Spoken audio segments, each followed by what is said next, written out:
सहस्रशीर्षा पुरुषः सहस्राक्षः सहस्रपात् स भूमिं विश्वतो वृत्वा अत्यतिष्ठत् पुरुष एवेदं सर्वं यद्भूतं यच्च भव्यम् उतामृतत्वस्येषानः यदन्नेनातिरोहति एतावानस्य महिमा अतोऽध्यायांश्च पूरुषः पादोऽस्य विश्वाभूतानि त्रिपादस्यामृतं दिवि एको देवः सर्वभूतेषु गूढः सर्वव्यापी सर्वभूतान्तरात्मा कर्माध्यक्षः सर्वभूतादिवासः साक्षी चेता केवलो निर्गुणश्च एको वशी निष्क्रियाणां बहूनाम् एकं बीजं बहुधा यः करोति तमात्मस्थं येन पश्यन्ति धीराः तेषां सुखं शाश्वतं नेतरेषां तच्छंयोरावृणीमहे गातुं यज्ञाय गातुं यज्ञपतये दैवी स्वस्तिरस्तु नः स्वस्तिर्मानुषेभ्यः ऊर्ध्वं जिगातु भेषजं शन्नो अस्तु द्विपदे चतुष्पदे ಓಂ ಶಾಂತಿ ಶಾಂತಿ ಶಾಂತಿ. ಪ್ರತಿ ಅಣುವಿನಲ್ಲಿಯೂ ಚಲಿಸುತ್ತಿರುವ ಗುಪ್ತ ಚೇತನವೇ,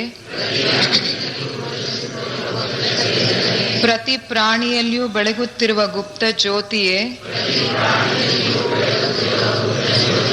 ಎಲ್ಲವನ್ನು ಒಂದನ್ನಾಗಿ ಸೇರಿಸಿರುವ ಗುಪ್ತ ಪ್ರೇಮವೇ, ನಿನ್ನೊಡನೆ ಒಂದಾಗಿಹೆನೆಂದು ತಿಳಿದಿರುವ ಪ್ರತಿಯೊಬ್ಬನು ಆ ಕಾರಣದಿಂದಲೇ ಇತರರೊಂದಿಗೂ ತನ್ನ ಐಕ್ಯತೆಯನ್ನರಿಯಲಿ. ಅನಿವಾರ್ಯವಾಗಿ ನಾನು ಈ ಕೆಲಸ ಮಾಡಬೇಕಾಗಿದೆ.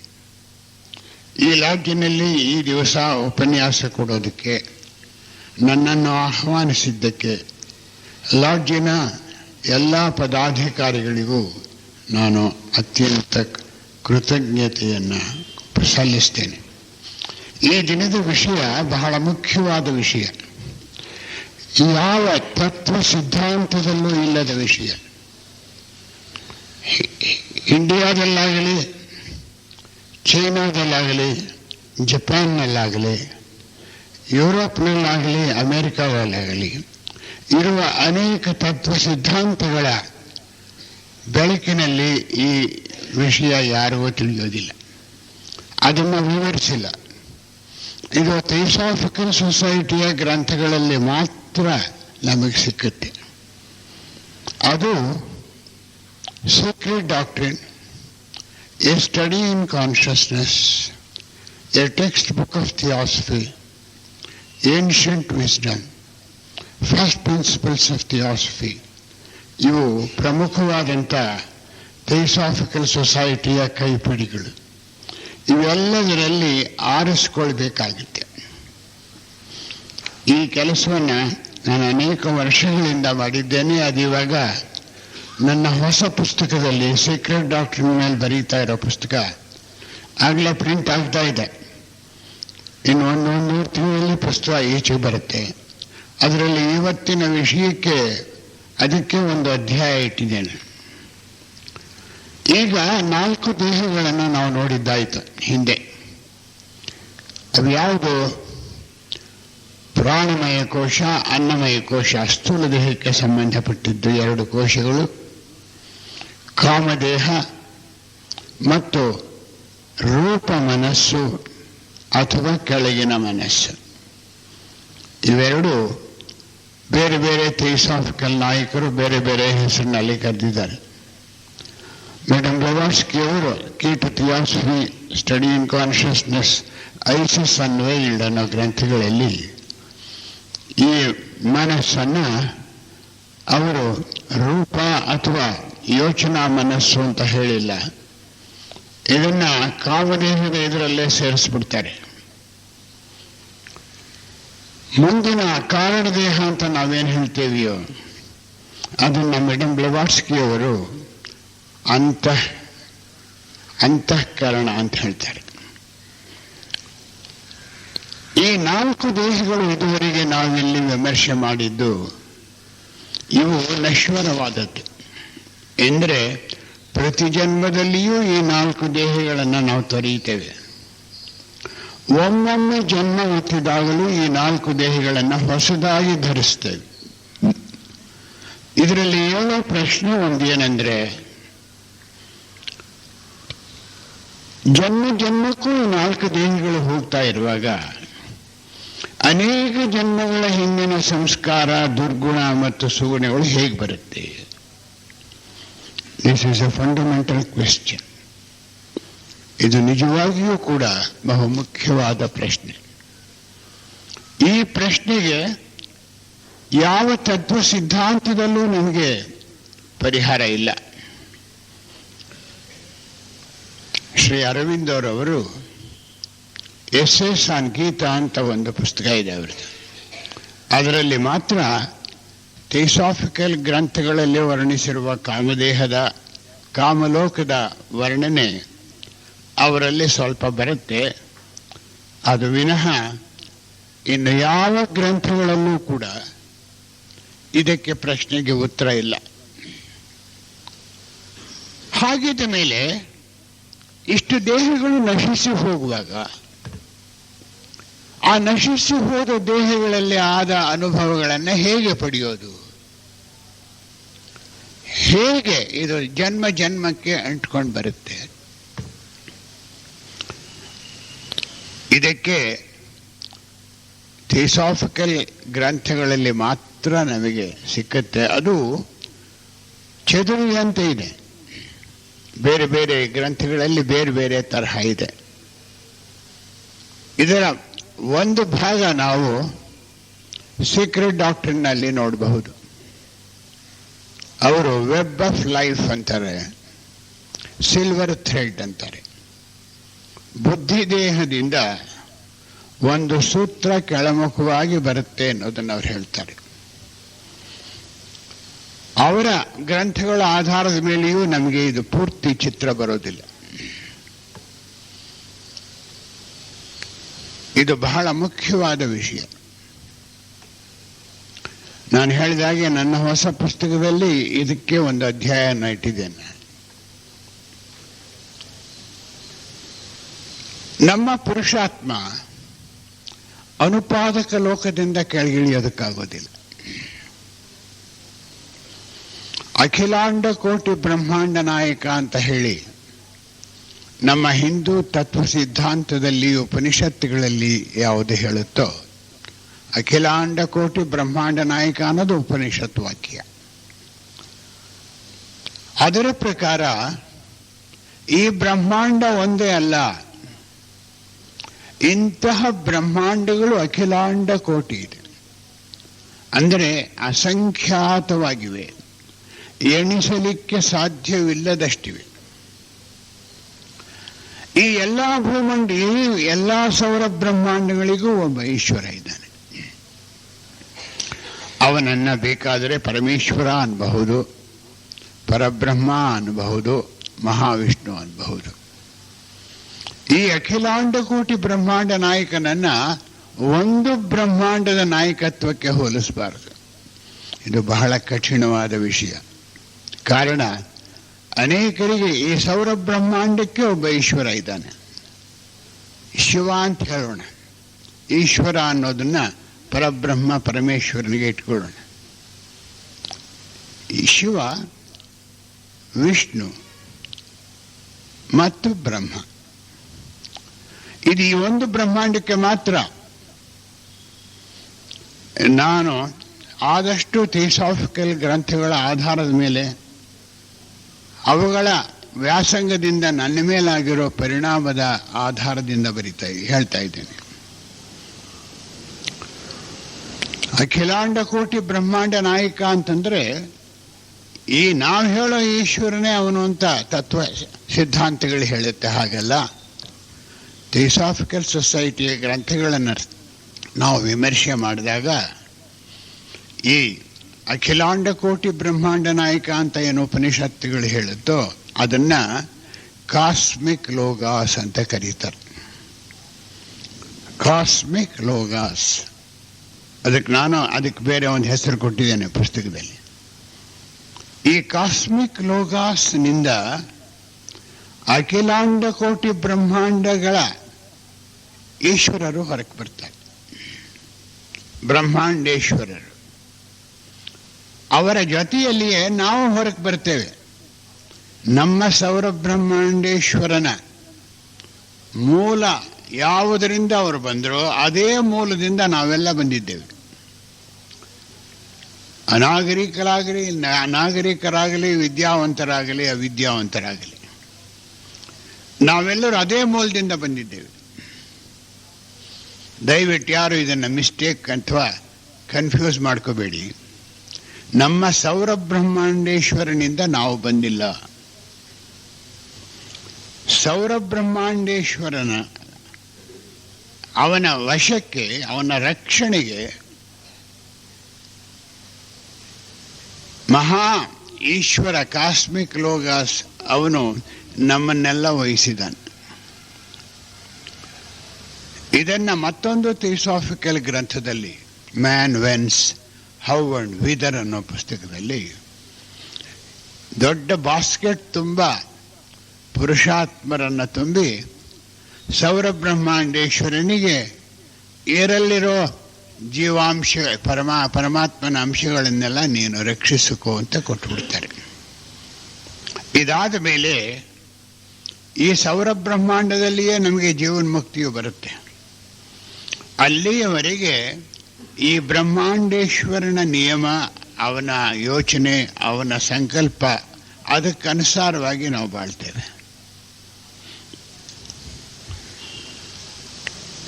ಯಾವ ಎಲ್ಲ ಬ್ರಹ್ಮಾಂಡಗಳ ಈಶ್ವರರು ಹೊರಬಂದರೋ ಅದೇ ಮೂಲದಿಂದ ಬಂದಂತಹ ನಾವು ಈ ಸೌರ ಬ್ರಹ್ಮಾಂಡವನ್ನು ಪ್ರವೇಶ ಮಾಡ್ತೇವೆ. ಸೌರ ಬ್ರಹ್ಮಾಂಡದಲ್ಲಿ 7 ಲೋಕಗಳು, ಒಂದೊಂದು ಲೋಕದಲ್ಲಿ 7 ಉಪಲೋಕಗಳಿವೆ. ಈ 7 ಉಪಲೋಕಗಳಲ್ಲಿ ಕೆಳಗಿನಿಂದ 7 ಲೋಕಗಳಲ್ಲಿ ಕೆಳಗಿನಿಂದ 6ನೇ ಲೋಕ, ಮೇಲಿನಿಂದ 2ನೇ ಲೋಕ, ಅದನ್ನು ಅನುಪಾದಕ ಲೋಕ ಅಂತ ಹೇಳ್ತಾರೆ. ಅಲ್ಲಿ ಯಾವ ವಿಧವಾದ ವಾಹನ, ಕೋಶ ಯಾವುದೂ ಇಲ್ಲ.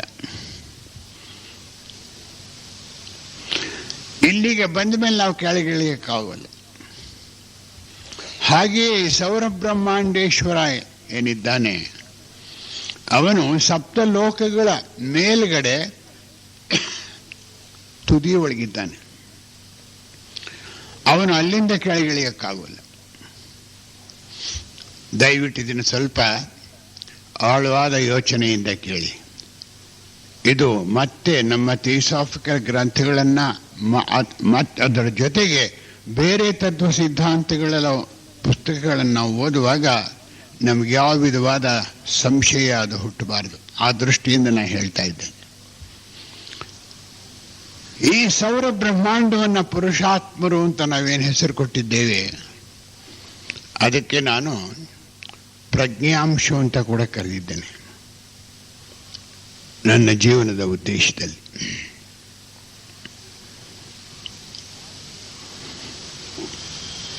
ಆದಿಲೋಕವನ್ನು ಹೊಕ್ಕು ಅಂದರೆ ಕೆಳಗಿನಿಂದ 7ನೇ ಲೋಕ ಈ ಸೌರ ಬ್ರಹ್ಮಾಂಡದಲ್ಲಿ. ಅನುಪಾದಕ ಲೋಕಕ್ಕೆ ಬರ್ತೇವೆ, 2ನೇ ಲೋಕ. ಅಲ್ಲಿಂದೀಚೆಗಿಲ್ಲ. ಈಶ್ವರ ಹೇಗೆ ಸಪ್ತ ಲೋಕಗಳಿಗೆ ಪ್ರವೇಶ ಮಾಡೋದಕ್ಕೆ ಅವನಿಗಾಗಲಿಲ್ವೋ, ತನ್ನ ಪ್ರತಿನಿಧಿಗಳು ಬ್ರಹ್ಮ, ವಿಷ್ಣು, ಶಿವ ಇವರನ್ನು ಕಳಿಸ್ಕೊಟ್ನು. ಹಾಗೆಯೇ ಅದನ್ನ ದಯವಿಟ್ಟು ಯೋಚನೆಯಿಂದ ನೋಡಿ. ಸೌರಬ್ರಹ್ಮಾಂಡೇಶ್ವರ ಏನು ಮಾಡಿದ್ನೋ ನಮ್ಮ ಪುರುಷಾತ್ಮನು ಅದನ್ನೇ ಮಾಡ್ತಾನೆ. ಅನುಪಾದಕ ಲೋಕದಿಂದ ಕೆಳಗೆ ಇಳಿಯಲು ಆಗದೇ ಇದ್ದಾಗ ಎರಡು ಅಂಶಗಳನ್ನು ಕಳಿಸ್ತಾನೆ ಕೆಳಗಿನ ಲೋಕಗಳಿಗೆ. ಒಂದು ಅಂಶ ಆತ್ಮ, ಬುದ್ಧಿ, ಮನಸ್ಸು. ಈ ಎರಡು ಲೋಕಗಳನ್ನು ಬಿಟ್ಟರೆ ಕೆಳಗೆ 5 ಲೋಕ ಇರುತ್ತೆ. ಸ್ಥೂಲ ಕಾಮಲೋಕ, ಸ್ಥೂಲ ಕಾಮಲೋಕ, ಮನೋಲೋಕ, ಬುದ್ಧಿಲೋಕ ಮತ್ತು ಆತ್ಮಲೋಕ. ಈ 5 ಲೋಕಗಳು 7 ಲೋಕಗಳಾಗುತ್ತೆ ಕಾರ್ಯ ಮಾಡುವ ಕ್ಷೇತ್ರದಲ್ಲಿ. ಆಗ ಈ ಲೋಕ ಭೂಲೋಕ, ಭುವರ್ಲೋಕ, ಸುವರ್ಲೋಕ, ಕಾಮಲೋಕ, ಆಮೇಲೆ ಕಾರಣಲೋಕ, ಬುದ್ಧಿಲೋಕ ಮತ್ತು ಆತ್ಮಲೋಕ 7 ಆಗುತ್ತೆ. ಈ 7 ಲೋಕಗಳಲ್ಲಿ ನಾನು ಯಾವತ್ತು ಸತ್ತು ಹೋಗ್ತೀನೋ ಏನೋ, ಇದನ್ನು ನನಗೆ ತಿಳಿದಿರೋದನ್ನೆಲ್ಲ ಹೇಳ್ಬಿಡ್ಬೇಕು ಅಂತ ನಾನು ಮನಸ್ಸು ಮಾಡ್ಕೊಂಡಿದ್ದೇನೆ. ಇವಾಗ ಅನುಪಾದಕ ಲೋಕಕ್ಕೆ ಬಂದು ಕೆಳಗೆ ಇಳಿಯೋದಕ್ಕೆ ಸಾಧ್ಯವಾಗದ ಪ್ರಜ್ಞಾಂಶ ಅಥವಾ ಪುರುಷಾತ್ಮ ತನ್ನಂದು 2 ಅಂಶಗಳನ್ನು ಕೆಳಗೆ ಕಳಿಸ್ತಾನೆ. ಒಂದಂಶ ಆತ್ಮಲೋಕದಲ್ಲಿ ಆತ್ಮನಾಗಿ, ಬುದ್ಧಿಲೋಕದಲ್ಲಿ ಬುದ್ಧಿಯಾಗಿ, ಮನೋಲೋಕದಲ್ಲಿ ಮನಸ್ಸಾಗಿ. ಈ 3 ಆತ್ಮ, ಬುದ್ಧಿ, ಮನಸ್ಸು, ಇವು 3 ಜೀವಾತ್ಮ. ಇನ್ನೊಂದು ಪ್ರಜ್ಞಾಂಶ ಅಥವಾ ಪುರುಷಾತ್ಮನ ಒಂದು ಅಂಶ ಸೂತ್ರ ರೂಪವಾಗಿ ಬರುತ್ತೆ. ಈ ಸೂತ್ರ ಅನುಪಾದಕ ಲೋಕದಿಂದ ಇಳಿದಂತಹ ಸೂತ್ರ ನಮ್ಮ ಪ್ರಾಣಮಯ ಕೋಶದ ಮೇಲ್ಮಟ್ಟದವರೆಗೂ ಬರುತ್ತೆ. ಅಂದರೆ ಈ ಒಂದು ಹಾದಿಯಲ್ಲಿ ಮೊದಲನೆಯದು ಆತ್ಮಲೋಕ, ಎರಡನೇದು ಬುದ್ಧಿಲೋಕ, ಮೂರನೇದು ಕಾರಣಲೋಕ ಅಂದರೆ ಮೇಲಿನ ಮನಸ್ಸಿರುವ ಭಾಗ, 5ನೇದು ಕೆಳಗಿನ ಮನಸ್ಸು, 6ನೇದು ಕಾಮದೇಹ, 7ನೇದು ಸ್ಥೂಲ ದೇಹ. ಇದೇ ಲೋಕಗಳು, ಇದೇ ದೇಹಗಳು. ಈ ಸೂತ್ರ ಕೆಳಗಿಳಿಯುತ್ತೆ. ಇದು ಕೆಳಗಿಳಿಯುವಾಗ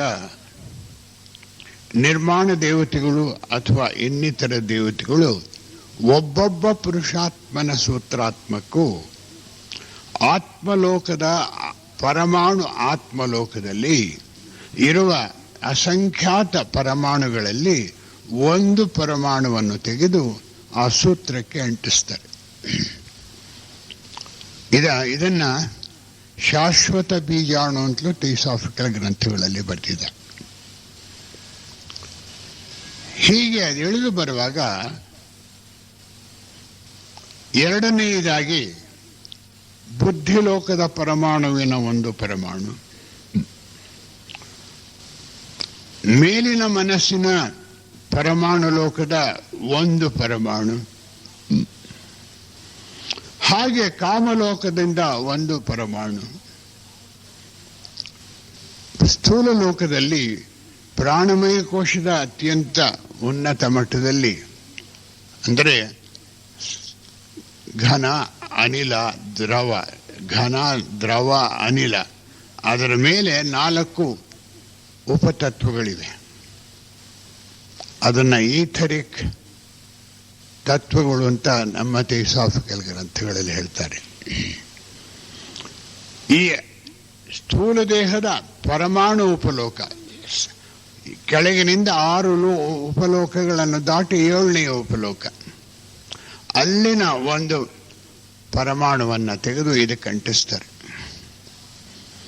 ಇದನ್ನ ಪರ್ಮನೆಂಟ್ ಆಟಮ್ಸ್ ಅಂತ ಕರೆದಿದ್ದಾರೆ. ಶಾಶ್ವತವಾದ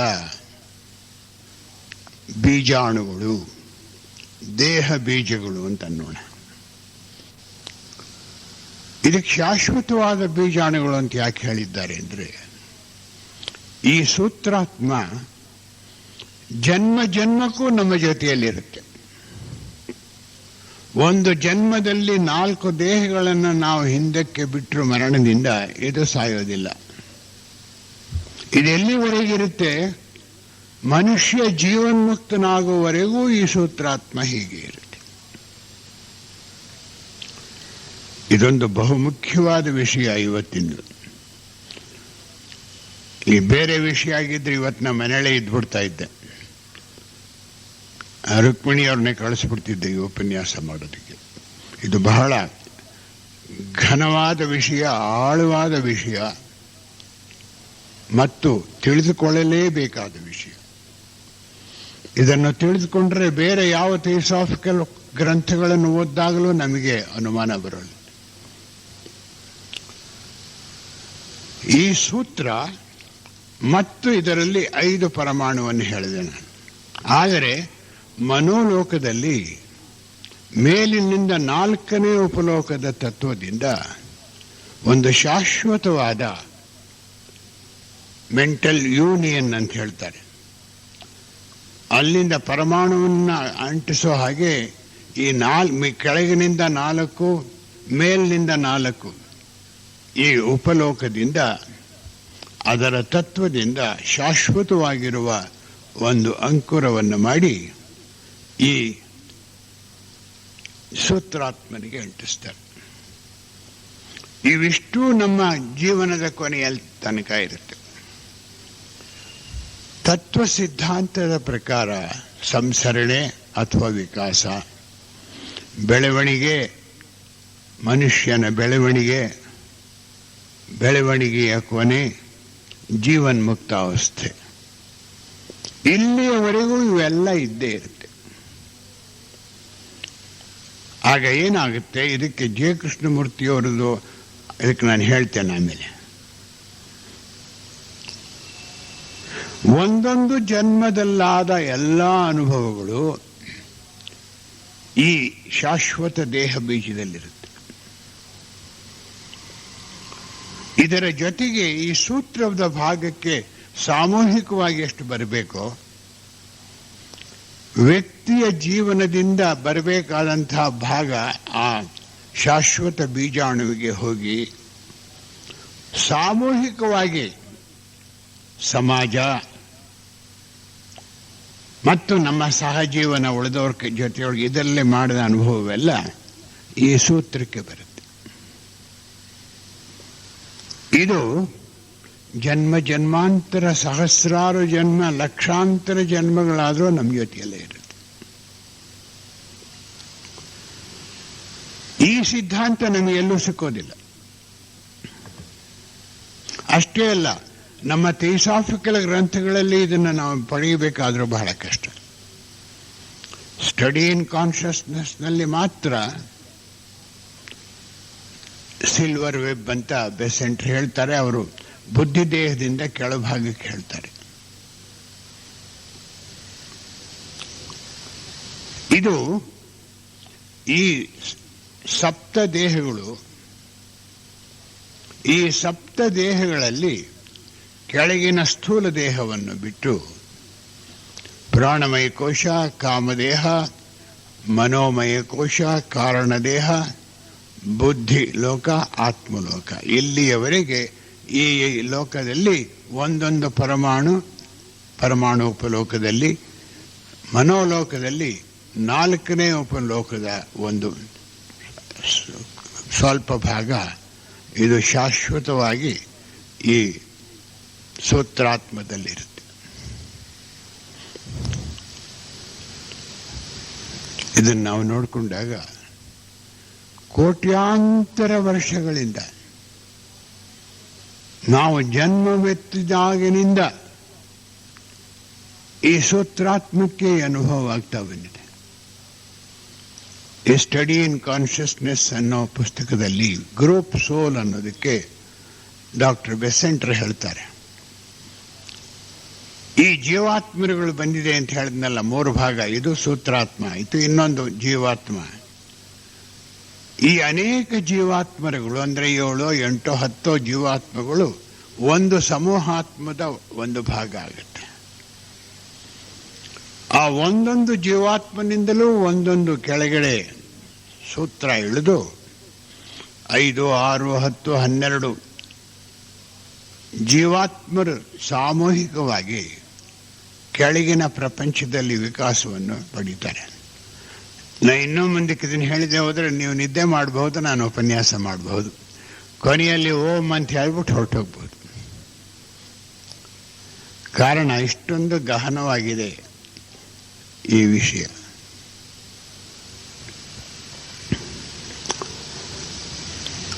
ಗ್ರೂಪ್ ಸೋಲ್ ಆಗೋದು ಈಗಲ್ಲ, ಮನೋಲೋಕದಲ್ಲೇ ಆಗ್ಬಿಡುತ್ತೆ. ಈ 16 ಜೀವಾತ್ಮರುಗಳ ಒಂದೊಂದರ ಅಂಶವು ಕೆಳಗಿಳಿದು ಮೊದಲು ಖನಿಜ ವರ್ಗವನ್ನು ದಾಟುತ್ತೆ.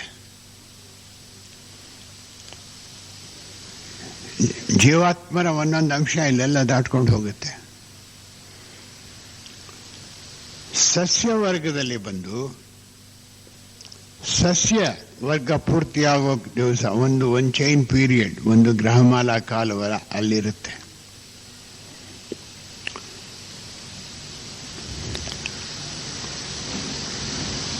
ಹಾಗೆಯೇ ಮೃಗವರ್ಗಕ್ಕೆ ಬಂದು ಅಲ್ಲಿ ಒಂದು ಗ್ರಹಮಾಲಾ ಕಾಲ ಇರುತ್ತೆ. ಗ್ರಹಮಾಲೆ ಅಂದರೆ ಅದಕ್ಕೂ ನಾವು ವರ್ಣನೆ ಕೊಡಬೇಕು. ಒಂದು ಗ್ರಹದಲ್ಲಿ 7 ಜನಾಂಗ ಇದೆ. 7 ಜನಾಂಗಗಳಾದರೆ ಒಂದು ವರ್ಲ್ಡ್ ಪೀರಿಯಡ್ ಅಂತ. 7 ವರ್ಲ್ಡ್ ಪೀರಿಯಡ್ ಆದರೆ ಆ ಗ್ರಹದಿಂದ ನಾವು ಮುಂದಿನ ಗ್ರಹಕ್ಕೆ ಹೋಗ್ತೀವಿ. ಹೀಗೆ ನಡ್ಕೊಂಡು ಹೋಗುತ್ತೆ. ಅದನ್ನು ನಾನು ಹೇಳಕ್ಕೆ ಹೋಗಲ್ಲ ಇವಾಗ. ಅದನ್ನು ಹೇಳಕ್ಕೆ ಹೊರಟ್ರೆ ಅದೇ 3-4 ಉಪನ್ಯಾಸ ಆಗಿಬಿಡುತ್ತೆ. ಹೀಗೆ ನಮ್ಮ ಜೀವಾತ್ಮರುಗಳ ಒಂದೊಂದು ಅಂಶವೂ ಕೂಡ ಖನಿಜ ವರ್ಗ, ಸಸ್ಯವರ್ಗ, ಮೃಗವರ್ಗವನ್ನು ದಾಟಿ ಮಾನವತ್ವಕ್ಕೆ ಬರುವಾಗ ಪ್ರತಿಯೊಬ್ಬ ಮಾನವನು ಬೇರೆಯಾಗ್ತಾನೆ ಆತ್ಮತಃ. ಇಲ್ಲಿಯವರೆಗೆ ಆತ್ಮ 3 ಅಂಶ ಬೇರೆಯಾಗಿದೆ. ಆದರೂ ಅವನಾಗುವ ಅನುಭವಗಳೆಲ್ಲ ಖನಿಜದಲ್ಲಿ, ಸಸ್ಯದಲ್ಲಿ, ಮೃಗದಲ್ಲಿ ಸಮೂಹಾತ್ಮ ಸಾಮೂಹಿಕವಾಗಿರುತ್ತೆ. ಇದನ್ನಿಷ್ಟಕ್ಕೆ ಬಿಡ್ತೇನೆ ನಾನು. ಇಲ್ಲಿಂದ ಹೋಗುವಾಗ ಆಕಳಿಸ್ಕೊಂಡು ನಿದ್ದೆ ಮಾಡ್ಕೊಂಡು ಮನೆಗೆ ಹೋಗಬೇಡಿ. ಆದ್ದರಿಂದ ಖನಿಜ ವರ್ಗದಿಂದ ನಮಗಾಗಿರುವ ಅನುಭವವೆಲ್ಲವೂ ನಮ್ಮ ಜೊತೆಯಲ್ಲಿದೆ. ಇವತ್ತು ಬರೀ ಮನುಷ್ಯ ವರ್ಗಕ್ಕೆ ಬಂದ ಮೇಲಲ್ಲ, ಅದಕ್ಕೆ ಪೋಷಣೆ ಕೊಡೋ ಹಾಗೆ ಆಧುನಿಕ ಮೆದುಳು ವಿಜ್ಞಾನ ಇತ್ತೀಚೆಗೆ 40-50 ವರ್ಷಗಳಿಂದ ಬೆಳೆದು ಬಂದಿದೆ. ಅದರಲ್ಲಿ ಅವರು ನಮ್ಮ ಮೆದುಳಿನ ಹಿಂದೆ ಕೂಡ ಹೇಳಿದ್ದೇನೆ ಸ್ವಲ್ಪ 3 ಪದಗಳು ಹೇಳ್ತಾರೆ. ರೆಪ್ಟಿಲಿಯನ್ ಬ್ರೈನ್, ಮ್ಯಾಮಿಲಿಯನ್ ಬ್ರೈನ್, ನಿಯೋ ಮ್ಯಾಮಿಲಿಯನ್ ಬ್ರೈನ್ ಅಂತ. ರೆಪ್ಟಿಲಿಯನ್ ಬ್ರೈನ್ ಅಂದರೆ ಅನೇಕ ಕೋಟಿ ವರ್ಷಗಳ ಹಿಂದೆ ನಾವು ಹಲ್ಲಿ, ಹಾವು ಹೀಗಾಗಿದ್ವು. ಆದರೆ ಅದೆಲ್ಲ ಕಳೆದು ಹೋಯ್ತು. ಅದರ ಅನುಭವ ನಮ್ಮ ಮೆದುಳಿನಲ್ಲಿದೆ. 2ನೇ ಮೆದುಳಿನಲ್ಲಿ ಮೃಗವರ್ಗದಲ್ಲಿ ಮ್ಯಾಮಿಲಿಯನ್ ಅನ್ನೋದು, ಮೃಗವರ್ಗದಲ್ಲಿ ಎಷ್ಟು ದೀರ್ಘಕಾಲ ನಾವಿದ್ವೋ ಆ ಅನುಭವವೆಲ್ಲವೂ ಕೂಡ ನಮ್ಮ 2ನೇ ಭಾಗದ ಮೆದುಳು ಮ್ಯಾಮಿಲಿಯನ್ ಬ್ರೈನ್ನಲ್ಲಿದೆ, ಮೃಗ ಸಂಬಂಧವಾದ ಮೆದುಳು. 3ನೆಯ ಮೆದುಳು ಹ್ಯೂಮನ್ ಬ್ರೈನ್, ನಿಯೋ ಮ್ಯಾಮಿಲಿಯನ್ ಬ್ರೈನ್ ಅಂತಾರೆ, ಮನುಷ್ಯನ ಮೆದುಳು. ಇದು ಎಲ್ಲ ಭಾಗವನ್ನು ಆವರಿಸಿಕೊಂಡಿದೆ. ಹೀಗೆ ಮೆದುಳು ವಿಜ್ಞಾನದ ಪ್ರಕಾರವು ಕೋಟಿ ಕೋಟಿ ಕೋಟ್ಯಾಂತರ ವರ್ಷಗಳ ಹಿಂದಿನ ಅನುಭವವೆಲ್ಲ ಹಾವು ಹಲ್ಲಿಗಳಾಗಿದ್ದಾಗ ಆದದ್ದು, ಹಾಗೂ ಆಗಿದ್ದಾಗ ಆದದ್ದು ಎಲ್ಲ ನಮ್ಮ ಮೆದುಳಿನಲ್ಲಿದೆ. ಇನ್ನು ಮೆದುಳು ವಿಜ್ಞಾನ ಮುಂದಕ್ಕೆ ಹೋಗ್ತಾ ಇದೆ. ಇನ್ನು ಬೇರೆ ಬೇರೆ ರಹಸ್ಯಗಳು ಈಚೆಗೆ ಬರಬಹುದು ಇತ್ತೀಚಿನ ದಿನಗಳಲ್ಲಿ. ವಿಜ್ಞಾನಿಗಳೇ ಇಂಥದ್ದೊಂದಿದೆ ಅಂತ ಹೇಳುವಾಗ ಅದಕ್ಕೆ ಪೋಷಣೆ ಕೊಡುವಂಥದ್ದು ಯಾವುದು?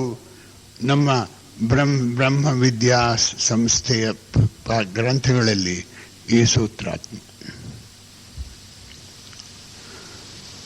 ದಯವಿಟ್ಟು ಹೋಗಿ ಒಂದು ವೇದಾಂತ ಸಂಘದವ್ರ ಹತ್ರ ಸೂತ್ರಾತ್ಮ ಅಂತ ಹೇಳಿ ಇದನ್ನೆಲ್ಲ ನೀವು ಹೇಳಕ್ ಹೋದ್ರೆ ಅವ್ರ ತಲೆಗೆ ಹೊಡಿತಾರೆ.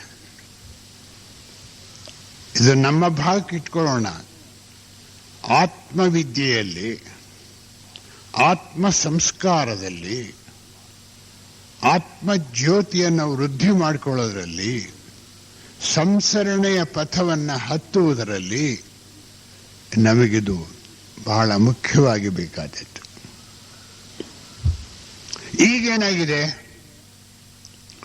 ಒಂದೊಂದು ಶಾಶ್ವತ ಬೀಜಾಣುಗಳ ಸುತ್ತಲೂ ಒಂದೊಂದು ದೇಹ ರಚನೆಯಾಗಿದೆ.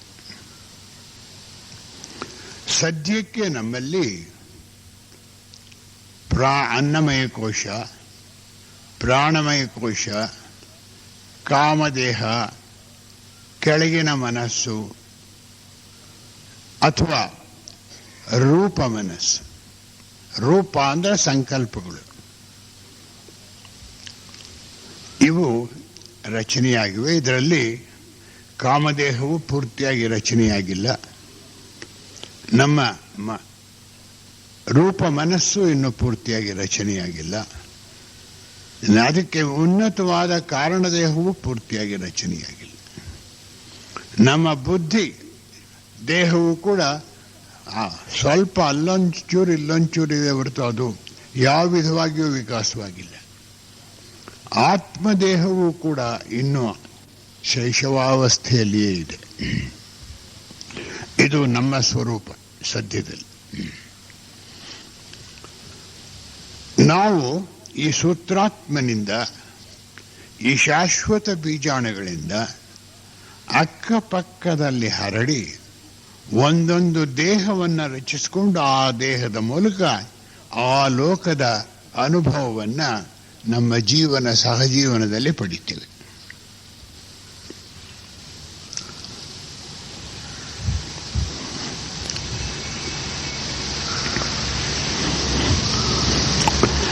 ಇದು ಜನ್ಮ ಜನ್ಮಕ್ಕೂ ಆಗುವಂಥದ್ದು. ಈ ಹರಡಿಕೊಂಡು ದೇಹ ರಚನೆಯಾಗಿ ಆ ದೇಹದ ಮೂಲಕ ನಾವು ಕೆಲಸ ಮಾಡುವಾಗ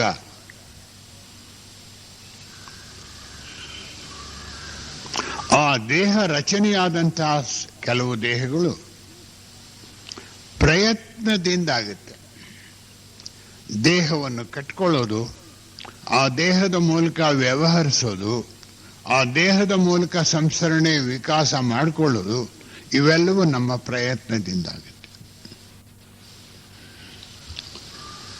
ಧ್ಯಾನ ಮಾಡುವಾಗ ನಾವು ಪ್ರಜ್ಞೆಯನ್ನು ಕೇಂದ್ರಕ್ಕೆ ಕಳ್ಕೋಬೇಕು. ಧ್ಯಾನ ಅದ್ಭುತವಾದ ವಿಷಯ, ಆಳವಾದ ವಿಷಯ. ಧ್ಯಾನಿ ಈ ನಮ್ಮ ದೇಹಾತ್ಮ ಅಥವಾ 4 ದೇಹಗಳಲ್ಲಿ ಇರುವ ಪ್ರಜ್ಞೆಯ ಅಂಶ ಹರಡಿಕೊಂಡಿದೆಯೋ ಅದನ್ನು ಹಿಂದೆ ಕೇಳ್ಕೊಳ್ತಾನೆ. ಸರಿಯಾಗಿ ಧ್ಯಾನ ಮಾಡೋರು ಸುಮ್ಮನೆ ಕಣ್ಮುಚ್ಕೊಂಡು ಕುಳಿತುಕೊಂಡು ನಾವು 1 ಗಂಟೆ ಮಾಡಿದೆ, ನಾನು 4 ಗಂಟೆ ಮಾಡಿದೆ, ನಾನು 2 ಗಂಟೆ ಮಾಡಿದೆ ಧ್ಯಾನ ಅಂತ ಹೇಳಕ್ಕಾಗಲ್ಲ.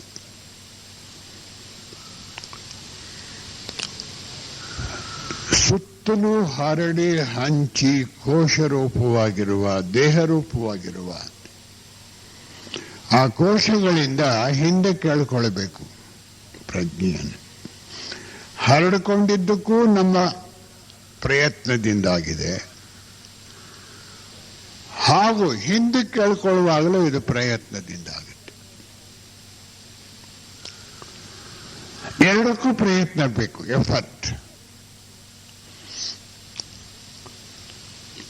ನತದೃಷ್ಟವಶಾತ್ ಇಲ್ಲೇ ಅಲ್ಲ, ಪ್ರಪಂಚದಾದ್ಯಂತ ಜೆ ಕೃಷ್ಣಮೂರ್ತಿಗಳ ಇನ್ಫ್ಲೂಯೆನ್ಸ್ ಎಲ್ಲೆಲ್ಲಿತ್ತೋ ಅಲ್ಲಿರೋರು ಇದನ್ನು ಸರಿಯಾಗಿ ಅರ್ಥ ಮಾಡ್ಕೊಂಡಿಲ್ಲ, ಅವರನ್ನು ಸರಿಯಾಗಿ ಅರ್ಥ ಮಾಡ್ಕೊಂಡಿಲ್ಲ. ಇದೊಂದು ನತದೃಷ್ಟ. ಏನು ಹೇಳೋದು, ನಾನು ಆಸೆ ಪ್ರಯತ್ನ ಪಡೋದಿಲ್ಲ. ಜೆ ಕೃಷ್ಣಮೂರ್ತಿಗಳು ಪ್ರಾರಂಭ ಮಾಡೋದೇ ಎಫರ್ಟ್ಲೆಸ್ನೆಸ್.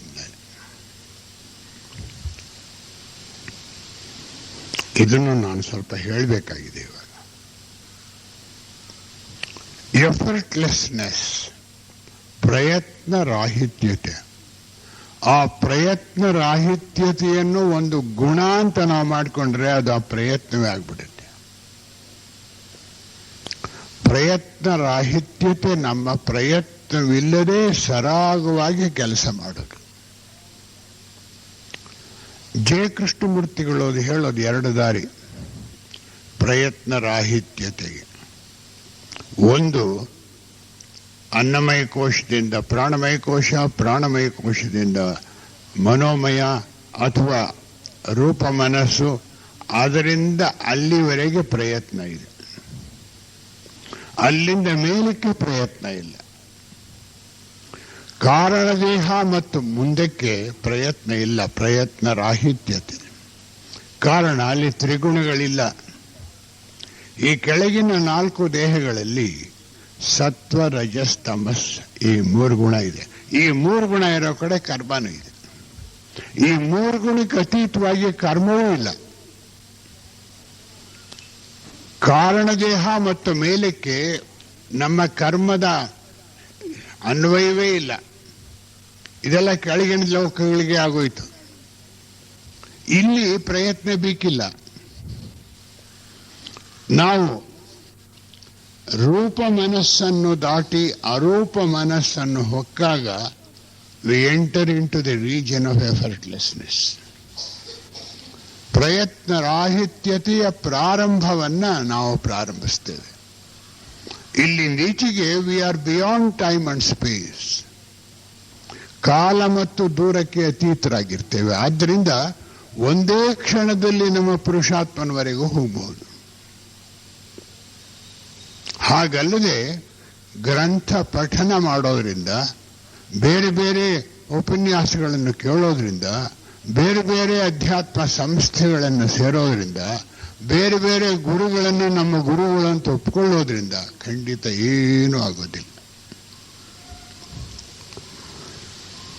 ನನ್ನ ಭಕ್ತರಾಗಿ ವರ್ಷದ ಕಾಣಿಕೆ ಕೊಟ್ಬಿಡಿ, ನಿಮ್ಮ ಆತ್ಮೋದ್ಧಾರ ಮಾಡಿ ನಿಮ್ಮನ್ನು ಜೀವನ್ಮುಕ್ತರು ಮಾಡೋ ಜವಾಬ್ದಾರಿ ನಮ್ಮದು ಅಂತ ಹೇಳುವಂತಹ ಸನ್ಯಾಸಿಗಳು ಹೆಚ್ಚಾಗ್ತಾ ಇದ್ದಾರೆ.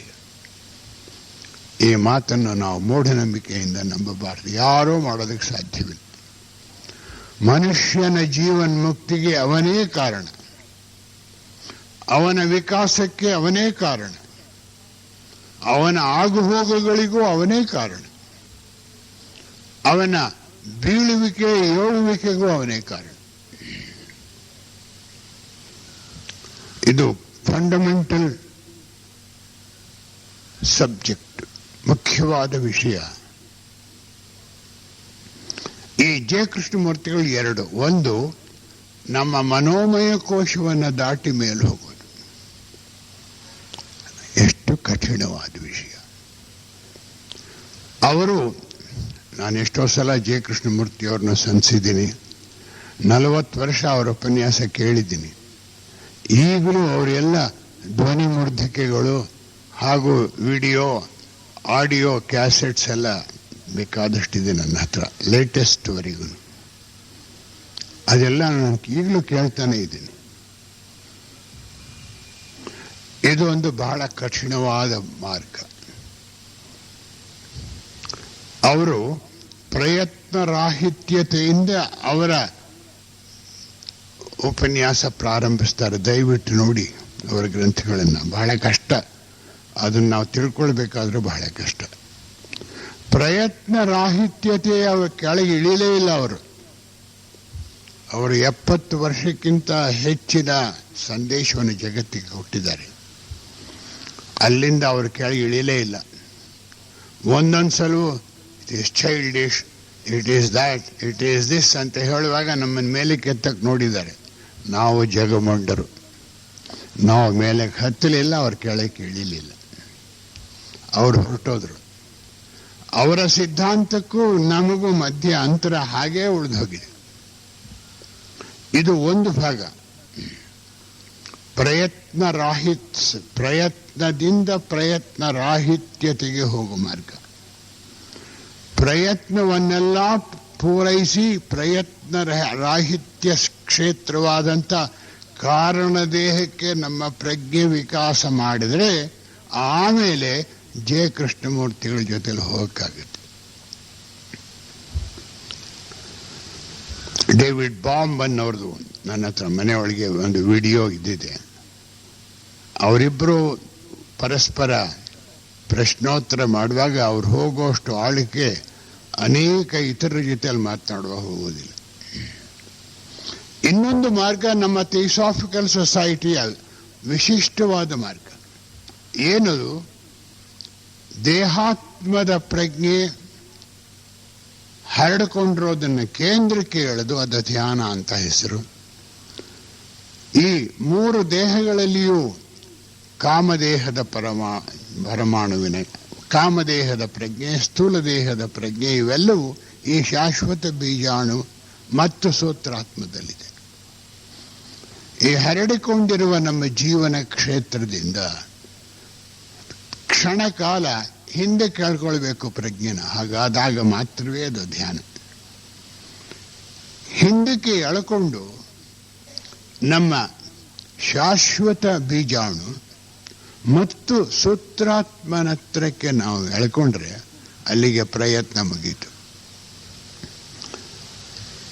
ಈ ಸೂತ್ರಾತ್ಮನಿಂದ ಮೇಲೆ ನಾವು ಹತ್ತು ಹೋಗ್ಬೇಕಾದ್ರೆ it is effortlessness. Friends, please listen to me. It is a fundamental question. A question that haunts everyone. We have to learn both ways of effortlessness. ಯಾವಾಗ ನಾವು ಪ್ರಜ್ಞೆಯನ್ನ ಎಲ್ಲ ದೇಹಗಳಿಂದ ಕೇಂದ್ರಕ್ಕೆ ಸೂತ್ರಾತ್ಮನಿಗೆ ಮತ್ತು ಶಾಶ್ವತ ಬೀಜಾಣುವಿಗೆ ಎಳ್ಕೊಳ್ತೇವೆ, ಆಮೇಲೆ ಪ್ರಯತ್ನ ನಿಂತೋಯ್ತು. ಇದೇ ರೀತಿ ಧ್ಯಾನ ಕಾಲದಲ್ಲಿ ಎಲ್ಲ ದೇಹಗಳಲ್ಲಿಯೂ ನಾವು ಮಾಡಬಲ್ಲವರಾದರೆ ಅದು ಒಂದು ಕ್ಷಣಕಾಲ 1 ಸೆಕೆಂಡ್ ಆದರೂ ಇರೋದಕ್ಕೆ ಸಾಧ್ಯವಾದರೆ ಅಂತಹ ಸಮಯದಲ್ಲಿ ನೇರವಾಗಿ ಮೇಲೆ ಇರ್ತೇವೆ ನಾವು, ವಿಥೌಟ್ ಎನಿ ಎಫರ್ಟ್. ಸೂತ್ರಾತ್ಮ ನಮ್ಮ ಪುರುಷಾತ್ಮನ ತನಕಲೂ ಹೋಗುತ್ತೆ. ಪುರುಷಾತ್ಮನವರೆಗೂ ಅನುಪಾದಕ ಲೋಕದವರೆಗೂ ಯಾವುದು ಸೂತ್ರಾತ್ಮ ಬಂದಿದೆಯೋ ಕೆಳಗೆ ಇಳಿದು ಅದರ ಮೂಲಕ ಪ್ರಯತ್ನವಿಲ್ಲದೆ ಮೇಲೆ ಹೋಗುವುದು. ಇದು ಪ್ರಯತ್ನ ರಾಹಿತ್ಯತೆಯ ಮಾರ್ಗ. ನಾನು ಮಿಸ್ಟರ್ ರೋಹಿತ್ ಮೆಹ್ತಾ ಗಂಟೆಗಟ್ಟಲೆ ಅನೇಕ ವರ್ಷಗಳು ಇದನ್ನು ನಾವು ಡಿಸ್ಕಸ್ ಮಾಡಿದ್ದೇವೆ. ನನಗೂ ತೋರೋದು very logical way of approach to Krishnaji. ತಾರ್ಕಿಕ ತಾತ್ವಿಕವಾದ ಒಂದು ವಿಧಾನ. ಅಂದರೆ ಪ್ರಯತ್ನ ರಾಹಿತ್ಯತೆ 2 ಭಾಗದಲ್ಲಾಗುತ್ತೆ.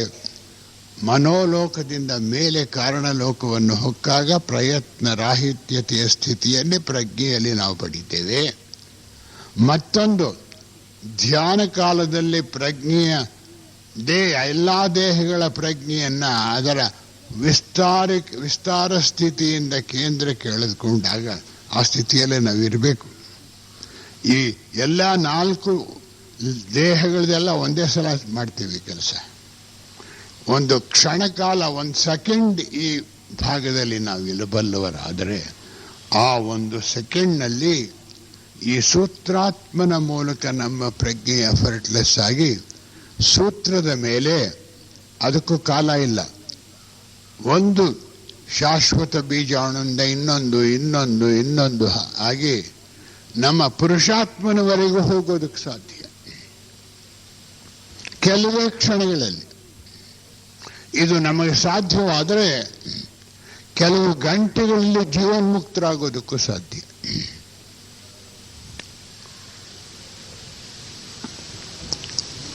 ಈ ಎರಡು ಮಾರ್ಗದಲ್ಲಿ ಜೆ ಕೃಷ್ಣಮೂರ್ತಿಯವರ ಸಿದ್ಧಾಂತವನ್ನು ನಾವು ಅರ್ಥ ಮಾಡ್ಕೋಬೇಕು. ಒಂದು, ನಮ್ಮ ರೂಪ ಮನಸ್ಸಿಗಿಂತ ಅತೀತವಾಗಿ ಹೋಗೋದು. ಇದು ಅತ್ಯಂತ ಕಠಿಣವಾದ ಮಾರ್ಗ.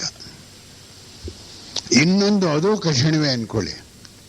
ಧ್ಯಾನ ಕಾಲದಲ್ಲಿ ಈ 4 ದೇಹಗಳ ವಿಸ್ತರಣೆಯಿಂದ ಹರಡಿಕೊಂಡಿರೋ ನಮ್ಮ ಪ್ರಜ್ಞೆಯನ್ನ ಕೇಂದ್ರಕ್ಕೆ ಎಳ್ಕೊಳ್ಳೋದು ಸುಲಭವಾದ ಕೆಲಸ ಅಲ್ಲ. ಇದನ್ನು ನಾವು ಈ ಕಡೆಯಿಂದ ಎಳ್ಕೊಂಡ್ಬರ್ತಿದ್ದಾಗೆ ಇನ್ನೊಂದು ಕಡೆಯಿಂದ ಹೋಗ್ತಾ ಇರುತ್ತೆ. ಅಂದರೆ ಒಂದೊಂದು ದೇಹದ ವಿಸ್ತಾರ ಕ್ಷೇತ್ರದಿಂದ ನಮ್ಮ ಪ್ರಜ್ಞೆಯನ್ನು ಕೇಂದ್ರಕ್ಕೆ ಎಳ್ಕೊಂಡಾಗ ಯಾರು ಎಲ್ಲ ದೇಹ ಮಟ್ಟದಲ್ಲಿಯೂ ಮೌನವನ್ನ ಅನುಷ್ಠಾನ ಮಾಡ್ತಾರೋ, ಅನುಭವ ಮಾಡ್ತಾರೆ, ಆ ಮೌನ ಒಂದು ಕ್ಷಣ, 1 ಸೆಕೆಂಡ್, 2 ಸೆಕೆಂಡ್ ಇದ್ರೂ ಸಾಕು, ನಾವು ಅನುಪಾದ ಲೋಕದವರೆಗೂ ಮೇಲೇರಿ ಕೆಳಗೆ ಬರಬಹುದು.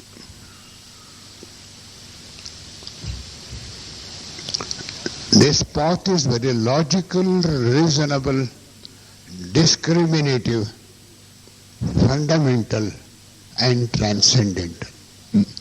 ತಾತ್ವಿಕವಾಗಿ, ವಿಮರ್ಶಾತ್ಮಕವಾಗಿ, ಇವೆರಡಕ್ಕೂ ಮೀರಿದಂತ ಅನುಭವಾತ್ಮಕವಾಗಿ ಈ ತರಹ ಯಾರು ಧ್ಯಾನ ಮಾಡ್ತಾರೋ ಅದನ್ನು ಮಾತ್ರ ಧ್ಯಾನ ಅಂತ ಹೇಳೋದಕ್ಕೆ ಸಾಧ್ಯ. ಉಳಿದಿದ್ದೆಲ್ಲ ಒಂದು ಎಕ್ಸರ್ಸೈಸ್, ಮೆಡಿಟೇಷನಲ್ ಎಕ್ಸರ್ಸೈಸ್. ನಾನು 1 ಗಂಟೆ ಮಾಡ್ತಿದ್ದೆ, ನಾನು 2 ಗಂಟೆ ಮಾಡ್ತೇನೆ. ಏನಾಗಿರುತ್ತೆ 2 ಗಂಟೆ ಒಳಗೆ 100 ಸಲ ಮನಸ್ಸು ಸುತ್ತಕೊಂಡು ಬಂದಿರುತ್ತೆ. It is more want. ಹೊರಗಿನ ಕೆಲಸ ಪ್ರಪಂಚದಲ್ಲಿ ಮಾಡುವಾಗ ಆ ಕೆಲಸದಲ್ಲಿ ಮಗ್ನರಾಗಿ ಹೋಗೋದಿಲ್ಲ. ಧ್ಯಾನಕ್ಕೆ ಅಂತ ಕುಳಿದು ಪ್ರಜ್ಞೆ ಹೇಳ್ಕೊಂಬಂದೆ ಹೊರಟೋಗಿರ್ತೀನಿ ನನ್ನ ಕಡೆ.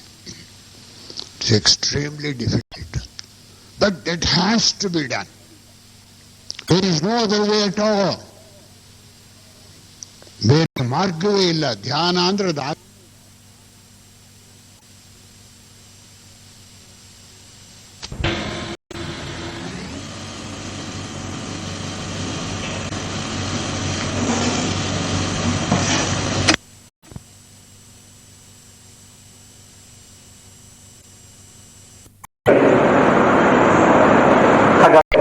ಮಾನವನ